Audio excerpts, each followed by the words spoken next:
दुनिया जी high risk मुलाज़मत कंदड़ माण्हुनि खे सभ खां पहिरीं पंहिंजो तहफ़ुज़ करण जी न रुॻो तरबियत ॾिनी वेंदी आहे, पर खेनि हिफ़ाज़ती सामान सां लैस बि कयो वेंदो आहे। अहिड़ियुनि हाई रिस्क मुलाज़मतुनि में बिजलीअ जो कमु या बिजलीअ जूं तारूं तब्दील करण वारो कमु बि शामिल आहे।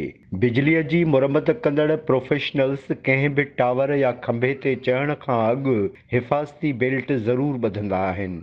सेफ्टी बेल्ट ज़िंदगी ऐं मौत जे विच में संधे वारो कमु कनि था।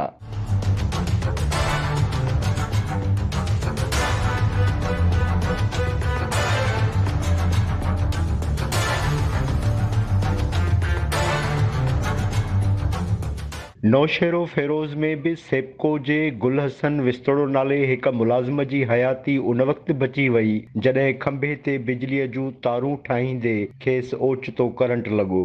सेफ्टी बेल्ट पातल हुअण सबबि गुल हसन विस्तोड़ो ऊचाईअ तां हेठि किरण खां बची वियो। मौक़े ते मौजूद माण्हुनि बिजलीअ जे पोल ते चढ़ी सेप्को मुलाज़िम खे हेठि लाथो ऐं ईअं संदसि हयाती बची वई। का बि ख़तरनाक मुलाज़मत करण वक़्तु हिफ़ाज़ती उपायनि जो ख़ासि ख़्यालु रखो। कार ड्राइव करण वक़्तु सीट बेल्ट ऐं मोटरसाइकिल हलाइण वक़्तु हेलमेट पाइणु कॾहिं बि न विसारियो।